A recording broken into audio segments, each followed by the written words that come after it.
Today, I'm going to really actually talk a little bit science for you. I know. And I want to talk about this new UK variant. And I'm actually going to explain the actual mutation. We're going to look at the protein folding. We're going to get a little sciencey. And I'm going to try to explain it to you in a way that is even Uncle Billy can understand. Okay? I said this last week before they even announced it 2 weeks ago. And then a couple days later, they're like, oh, it's in Colorado. Next day, it's in California. Now it's in Florida. To date, it's been identified in over 30 countries. 30 countries. So the troublesome thing about the Colorado variant, the ones that were found in Colorado, was those two gentlemen had not traveled. No recent history of traveling. So that tells you it's in the community. Somebody came over from some other country and brought it. So let me ask you this question, right? New York City, which is one of the most aggressive in terms of locking down, has been locked down for over a month. Let me ask you this question. Why do their numbers keep going up? Just think about it. Even though they haven't identified the UK variant in New York City, you know it's got to be there. Why? Because where do Londoners fly into most of the time? New York, New Jersey. So it's just a matter of time. You know it's there. And from there, it's made its way to Colorado, identified in Southern California, and then Florida, right? People go back and forth from Florida to New York from to get away from the cold all the time. So it's just a matter of time, guys. It's everywhere. You just have to assume it. Okay, which will take me to number 2. And some of this is review. You guys know this stuff, right? The UK variant, from what we know, it's much more transmissible. Okay. So you catch it, but it's less lethal. And I'm actually going to explain why this is today, right? I'm going to talk about why this is the case. And we have good data from the UK. The UK knows a lot about it. They've been studying it. It's actually, they first discovered it in September. Yes. Today is January 3rd. And they've known about the UK variant since September, which makes us think that the variant has been in the United States since probably mid-November, okay? And they think that based on their collection and how they can trace it, they use these mutations to trace the virus. They think that it's about anywhere from 50 to 70% more contagious. Now, that's just a rough estimate. It's not the best way to measure transmissibility. Virologists kind of go crazy, like that's not accurate. But you know, for the common everyday person, let's just use this term that it's probably going to be 50% more transmissible. Okay, but it's not as it doesn't make you any sicker, and it doesn't prolong the course or anything like that.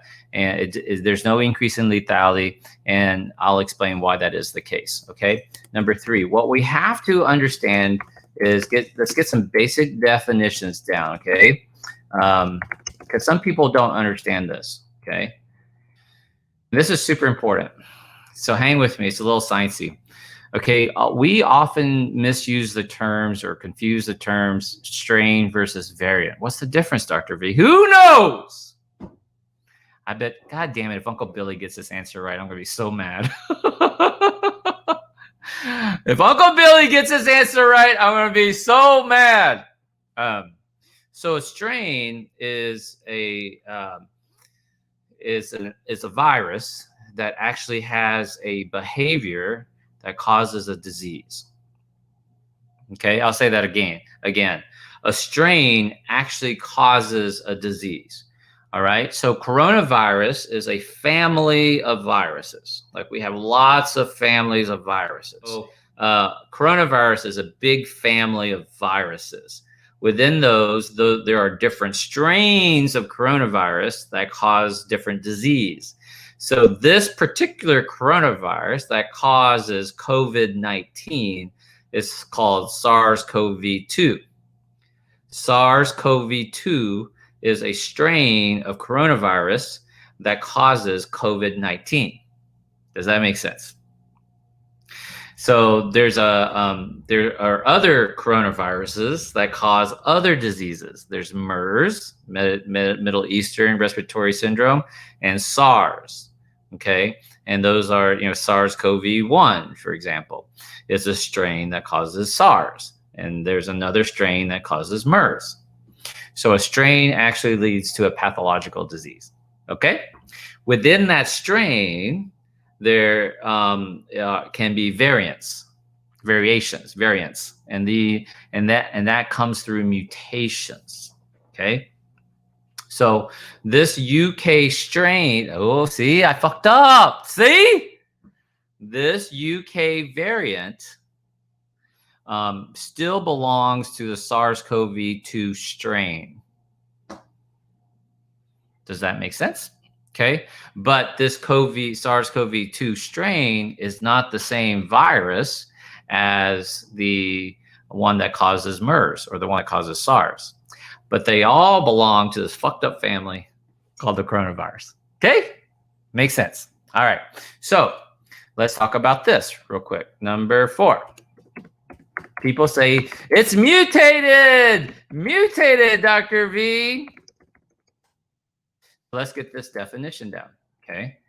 Mutations versus changes, okay? Mutations happen in the, yeah, I know I should have done this on my whiteboard, huh? The mutations happen in the genome. So your DNA mutates, your RNA mutates. In this case, this coronavirus is a positive single-stranded RNA, so it's an RNA virus, and so the mutations happen in the genome. Changes happen in proteins. Okay, so this particular UK variant of the SARS-CoV-2 strain had mutations that is now causing changes in its protein, spike protein. Oh, high five! Boom! Did y'all follow that? Was that easy? Right? Let's do it again. This UK variant had a mutation in its RNA genome, which causes change to its spike protein. Yeah? Make sense? So that's proper terminology, and that's how we need to really talk, because when you get your words mixed up, you cause more confusion, which makes people get alarmed and then gets people upset. Okay, it's a variant, not a second strain. Exactly right. All right, so what I want to do is share with you my screen real quick, so bear with me. So what's the coronavirus, the SARS-CoV-2 that we're really talking about? I'm going to pull up a picture. Ta-da! Man, this is a picture we've all come to really recognize, okay? So if you can see my little cursor, there are lots of surface proteins on the coronavirus. The spike protein is the most famous one because that's what we're always talking about, how it binds. If you go back to my very first video, one of my very first ones, how coronavirus kills you, then you'll see I'm talking about the spike protein and how it binds to our lung cell, the pneumocyte, and particularly the ACE2 receptor of the pneumocyte, right? That's in one of my very first videos. But the spike protein is one of many surface proteins. You see all these, they are represented by these little circles here, these little orange, yellow, light orange, little surface proteins, okay? But the big one is this spike protein representing this red cluster.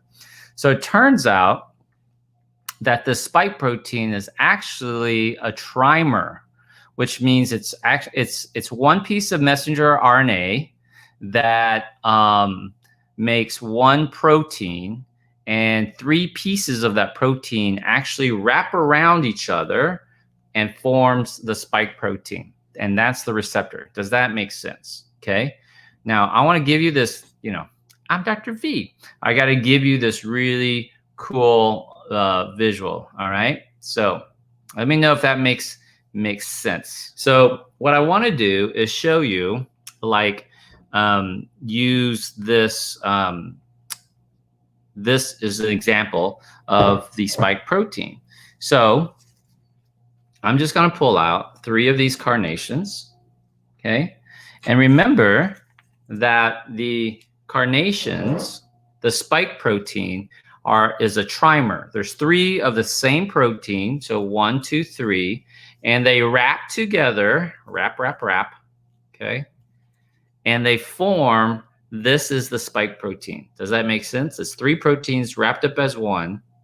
And that's the spike protein. Okay. Now, what am I going to do?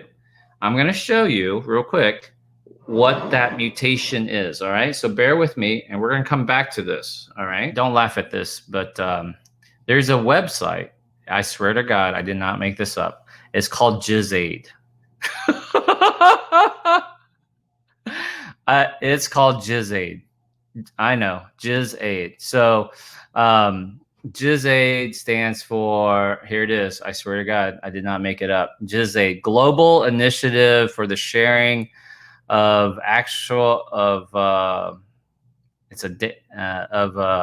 virus databases, something like that. I can't remember the acronym, but it's a global initiative to share virus information. It's a database. Okay.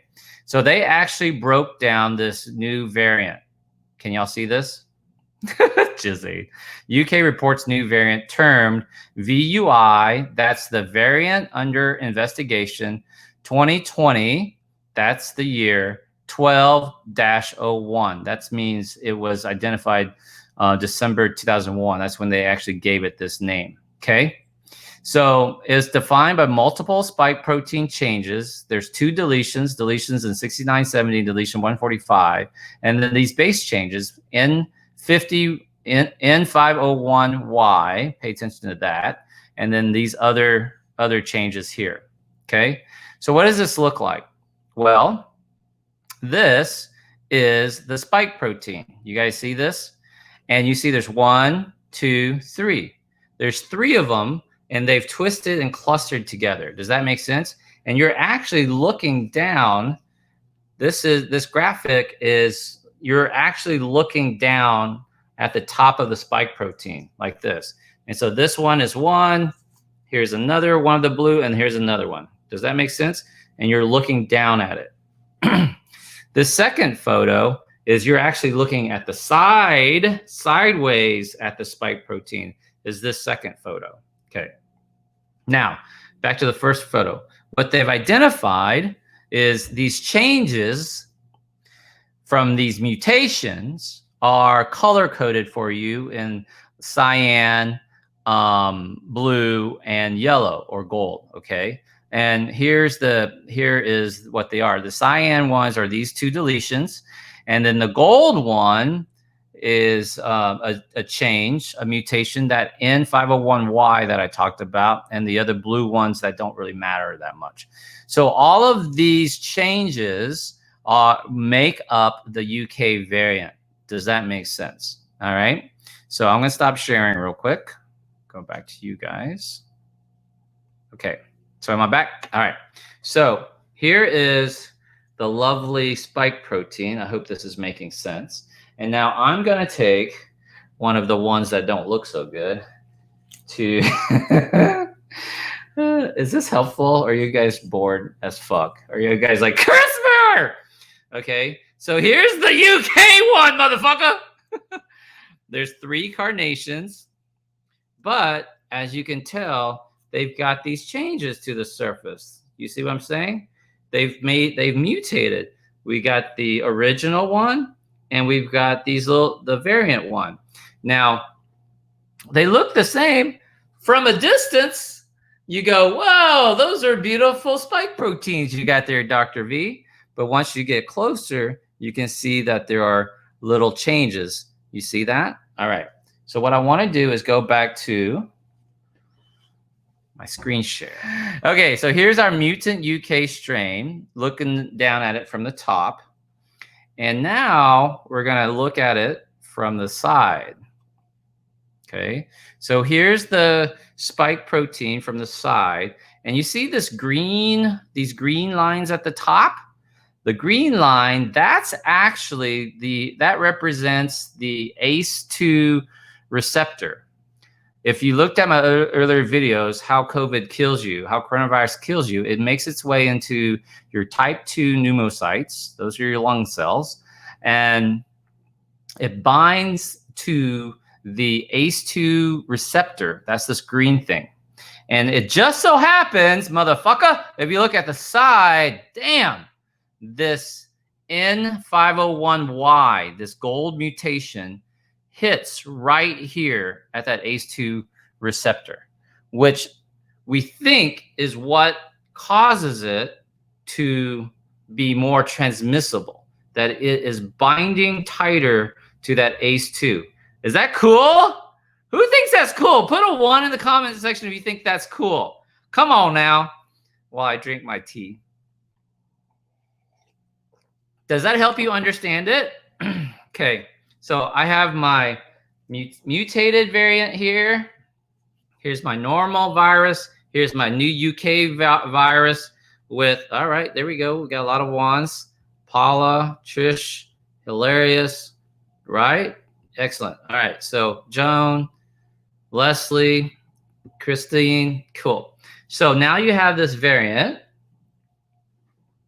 and I'm just sitting here chilling. I'm a little pneumocyte with my receptor, right? I've got my ACE2 receptor, and this fucking variant goes, oh, I like it. It fits better. See what I'm saying? And it makes its way into your cell. Now, this is important because probably the next video I'm going to do for you guys, I'm going to talk about how vaccines work and antibodies work. And this part is important. If you can understand this concept of what I just said there, that there's this change on this virus, on the spike protein, and now it binds to the cell receptor better. If it binds better, it's less likely to be knocked off. It's more likely to be sticky. You can think of it when they bind, you can think of them as being sticky. And so it sticks to it more, and then it makes it helps the virus make its way into the cell. Yeah? Hey, give it up for my Carnations, yo! Not quite as good as the sponges, but I think pretty good, right? Who remembers the sponges? The sponges video? Pretty good. All right. So as viruses become more transmissible, they become less lethal.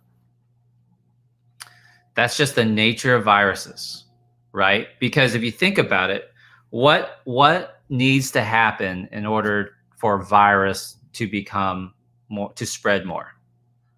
Yes, more Uncle Billies, more mask holes for sure, more conspiracy theories. Yes, all that's correct. But the real answer is they can't kill their host. They have to have their host not get sick too fast. Otherwise, they stay home, hopefully. They call in sick from work. They need to not kill their host too fast. So their host will go to the bar, will go to the rally, will go to worship service, will go to the bar mitzvah. Well, see, it doesn't care what your politics are, or your race, or your religion. You know, it wants you to go mingle at the bar with your Tinder date, right? And spread. So a good example of this is Ebola. Ebola is like 40% death rate. The SARS-CoV-2 is currently 3% globally, and the US number has come down to about 3% case fatality rate. If you catch it, 3% chance you're going to die from it. It's not this 99.99, the stupid shit that people are saying, 99.9999% survive. No, they don't. You're a dickhead. All right, there you go. So, so the more transmissible a virus is, the less lethal it tends to be. Now, here's the catch. The catch is this. Well, Dr. Vuong, then does that mean this UK variant is not as deadly? Well, we know it's not as deadly, but the problem is we are in a wildfire. And this wildfire is spreading. And it's just getting, and you can think of this variant as like just more dry wood on this wildfire. It is just going to go and go and go. So it wouldn't be as big of a concern if we didn't have such a huge number of cases. So what you're not going to hear from the Dr. And I respect Dr. Fauci. I think he's amazing. But what you're not going to hear from mainstream media, I will tell you, this is a problem. What happens is when I say stuff like this, you guys are smart enough to know it. But when I point it out and I put the pieces together for you, you do a face slap. You go, God, fuck! The problem is we are already overwhelmed with cases. Does that make sense? So Uncle Billy's of the world are going to be like, what's the big fucking deal? It's not more lethal. It doesn't kill you. It doesn't make you any sicker. It's a sham anyway. Well, Uncle Billy, you're putting more wood on the fire. The hospital systems are already overwhelmed, right? We are already overwhelmed with cases without this variant. Now you're going to introduce this new player that has that's more contagious. You're going to totally spread more cases, right? And I'll actually do the breakdown in another video for you. We know exactly what happens, okay? We've looked at this now. Of everybody who catches coronavirus, no, that's not right. You're gonna have a certain number of people who catch coronavirus, right? And of all those people, there will be a certain number that have symptoms. Some people don't have symptoms. They're called asymptomatic, okay? But the ones who develop symptoms, symptomatic COVID positive people, we know because we tracked them. The numbers are too big now. We know this with certainty. 80%, on average, 80% can stay out of the hospital. That means 20% will go into the hospital. Of those 20%, another 10% will, about 15% will need ICU care. We don't have enough ICU beds. So it's not like you don't go straight from I'm a positive to I'm in the ICU. If you really want to take the emotion out of it and really talk science about it, of the people who have symptoms, not of everybody who catches it, of the people who have symptoms, 80% can be managed at home. But we know that now. We didn't know that in the spring. We admitted all these people in the spring. If we admitted everybody like we did in the spring, forget it. Not possible. Even right now, we are only admitting the sickest of the sick. We're trying to send people home with oxygen. They're arranging for home oxygen. They're telling you pulse oximeters. They're calling in. They're doing virtual telemedicine checks. Either way, it's overwhelming the system because somebody's got to be on the other end of that phone call. Somebody's got to be on the other end of that telemedicine. So if you're taking a nurse or a nurse practitioner out of the circulation to do phone calls, phone triages, that's one less worker in the ICU. Does that make sense what I'm saying? So you're stretching out the resources regardless, even if you're treating them at home. So the Uncle Billies of the world are like, see, they're out of the hospital. It's all fake. Dude, it's resources, right? And I don't understand. Some dickhead was on my channel earlier saying like, the number of deaths are lower than they were last year. No, they're fucking not. Where are you getting your stupid data? We know exactly that we have 300,000 more deaths in 2020 than the year before. And in fact, it should be even higher than that because with the lockdown, you should have fewer car wrecks, fewer incidences, etc. I don't want to get into that, but but you get the idea. It was really stupid. We're way beyond you and your stupid conspiracy theories, right? Yes? Can I have an amen? We are way beyond people saying, this is less deadly than the flu. Where the fuck have you been? The worst year of the flu is like 80,000 deaths. A mild flu season is 20,000 deaths. And we're at 350,000 deaths. And people are still going, it's a mild flu. The flu's worse. Well, what happened to the flu pandemic? What happened to the 2 pandemic? Like, what the fuck is wrong with you? You got to remember, a lot of people barely passed basic science. Barely. I mean, it's called a GED for a reason. Now, I'm going to be honest with you. Most people who went back and got their GED, man, they are well-deserved. It's the people that got their high school diploma that didn't deserve it that I worry about, quite honestly. You got to remember, okay? So we're going to be overwhelmed with cases because our caseload is already so high. Now watch this. And once I put it together for you guys are going to go, oh my God.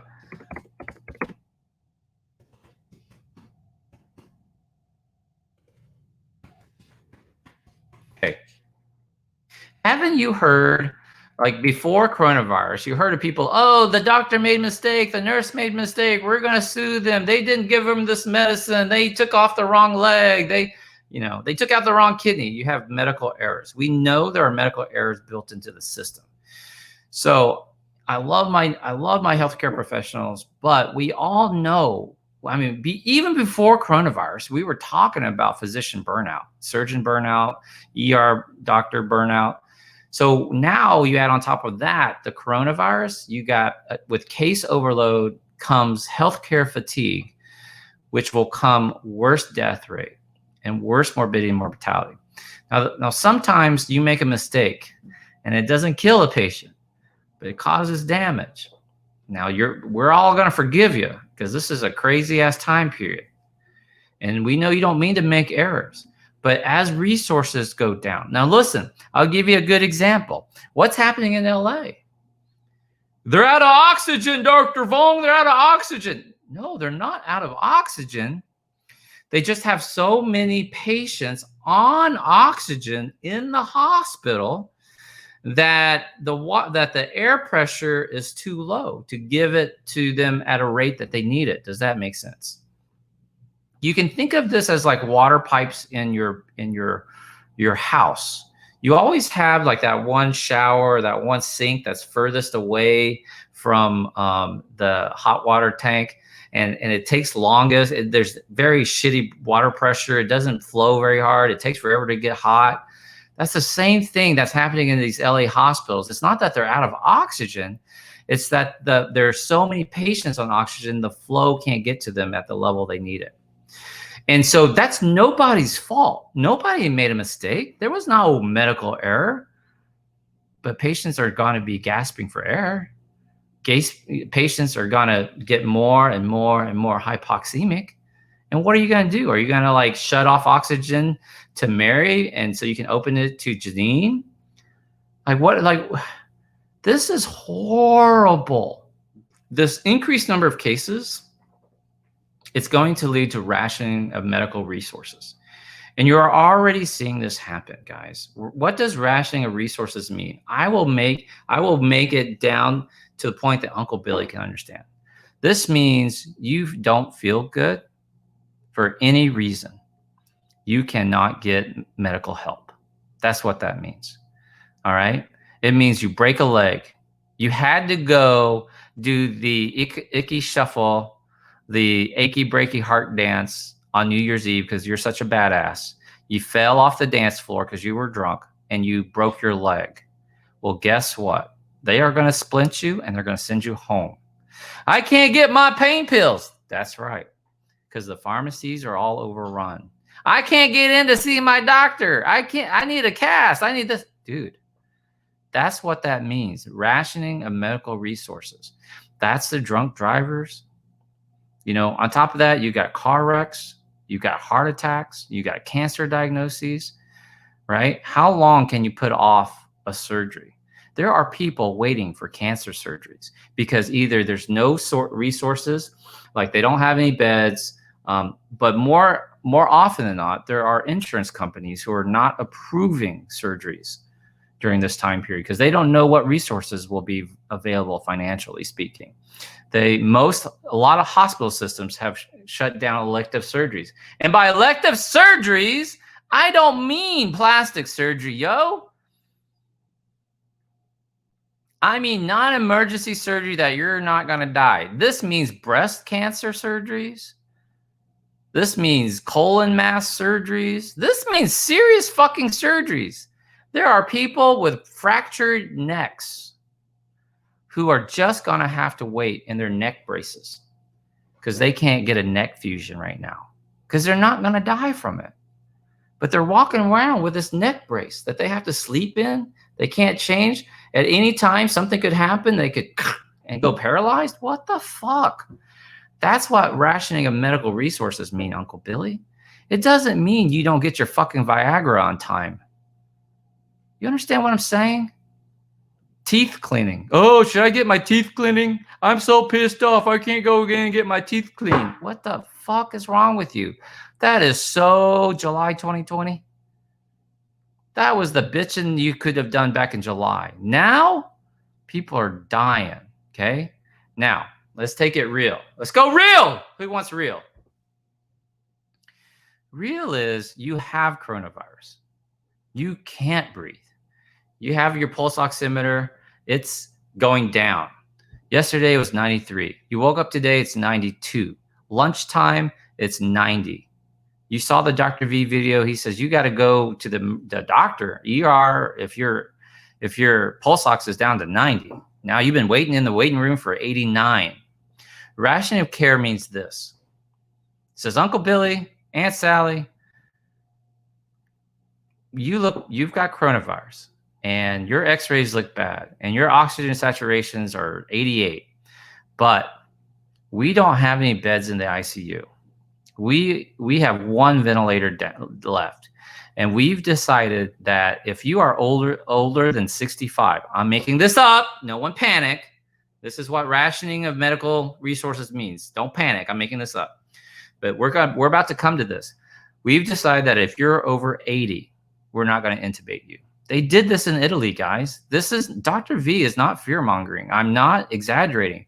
Back in April, Italy decided that if you were over 80, you were under no circumstances going to be intubated. They did not have enough ventilators. So we're going to get to the point where we say we don't have enough ventilators. So over 80, over 65, and then we're going to keep dropping the numbers. It's rationing. This is what happens in an emergency, a mass casualty. We are in a mass casualty. Let me do that number 9, okay? We are in a mass casualty scenario. We are trained for things like this, okay? Like if you live near a plant or oil refinery or nuclear power plant, your doctors are trained under a mass casualty scenario. We just had one in Nashville where that bomber blew up his RV. Luckily, no one was hurt. Where you plan and prepare and train for if you have a sudden onrush of patients. Well, this sudden onrush of patients has been fucking happening since October. And they got worse since November. Okay? And people are still fucking traveling and still went out for New Year's Eve. Even though we knew that surge that happened in December was fucking due to Thanksgiving. Now we had to travel for Christmas. You guys had to go out to fucking New Year's. And now you're about to drag your sorry asses home this fucking weekend. This weekend right now, beginning of January, is one of the highest traveled weekends. Because people are going back from their holidays. What the fuck's wrong with you? Okay, we are in a mass casualty scenario. So when you're a surgeon, I'm a surgeon, you're trained under mass casualty. One of the first things you do, you have a pointer. You have a lead person who goes through the field and says, dead, dead, dead. You tag them all, red, red, red, red. No, no, no, no. We don't waste time on these people. They're dead, gone, gone, gone. Yellow, yellow, yellow, green, green, green, green. Okay, green means you don't need to see them right now. Yellow is they need attention right now. We can still save them. Mass casualty scenarios, motherfucker. I'm so pissed. We're at that point now, and your leaders aren't telling you, but you're about to go to a hospital, and you're going to be told, sorry, Mary, sorry, Billy, you're over 80. We have decided we are not admitting anyone over 80. I'm making up that number right now, but it's coming. I'm telling you, it's coming. We're going to send you home with some oxygen. Here's a pulse oximeter. Do your best. Good luck. Here's some vitamin D pills. Do your best. We are getting there, guys. That's what it means. Do you understand? We're going to start rationing our medical resources. And this, we haven't even seen the fucking Christmas surge. These numbers that you guys have been bragging about for the last 4 or 5 days is due to the fact that the centers closed down. So People can have one last fucking Christmas holiday with their loved ones and New Year's. Time off. Give them a little break. These testing centers. These numbers are about to go through the roof. January 2nd. U.S. had 291,000 cases. 291,000 cases. Oh, God. We were so nervous we were going to pass 100,000. In July, we were shaking our boots that we passed 70,000. Well, fucking show them. We haven't even hit the December, the Christmas surge. Christmas surge is coming next week, motherfuckers. Now, today's number, when you wake up tomorrow, Dr. Vuong was fear-mongering. The numbers tomorrow are going to be lower. They're historically lower on Sunday because of reporting. But watch, Monday, Tuesday, Wednesday, Thursday, we're going to be over 300,000 cases. New cases on top of the fucking 290,000 we just had yesterday. New cases, new cases, new cases. Guys, you're going to overwhelm the system. We're going to have 400,000 people dead by the time, January, the new the new inauguration. Who even fuck cares at this point? Doesn't even matter. It's non-political. Does this make sense to you? April Fools. April 1st, we're going to hit 500,000 probably. Before all this shit is said and done, 700,000 Americans will die. That means what? Who can do the math? 1 in 488 Americans will have died from coronavirus. 1 in 500, not catch it, died from it. Come on. God bless it. We're at 1 in 1,000. 350,000 Americans have died. That's 1 in 1,000 Americans have died.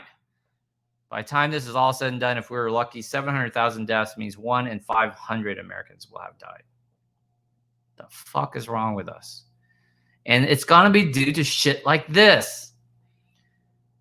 We are way past conspiracy. We're way past, like, you're just a fearmonger. We're way past, this is the flu. This is just a bad flu. Flu's worse. But what about heart attacks? What about, car wrecks? Like, go the fuck back to your rock. This is ridiculous. And wait till it happens to you. It happened to one of my very good friends.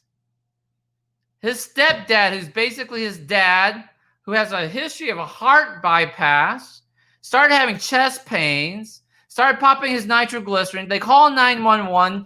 The EMTs come there, and they check him over, and they said, we think you're having a heart attack. We think you're having an acute MI. He's in LA, Southern California. And he's like, go, take me to the hospital. And the EMT said, we can't take you to the hospital. There are no beds in the hospital. There are no room. We can't take you anywhere. There are no open beds. They left him at home with a history of a heart bypass, with acute chest pain, to call his doctor. His cardiologist is on call. His cardiologist was on vacation. This was last week. Cardiologist was on vacation. The covering but Dr. Vuong, there's a covering doctor. The covering cardiologist is not seeing patients because he's scared of getting COVID because he's older. He's scared of getting COVID. So now my friend's dad runs out of nitroglycerin. He needs a refill. The covering cardiologist won't call in a refill because it's too liable if he calls in a prescription to a patient he's never seen who was just diagnosed with a probable acute MI the day before. No doctor in his right mind would call in a prescription in that scenario, and you can't blame him. That is rationing of care right there, folks. And it's about to happen to you. And if it doesn't happen to you, it's going to happen to your loved one, your mom, your dad. God damn it.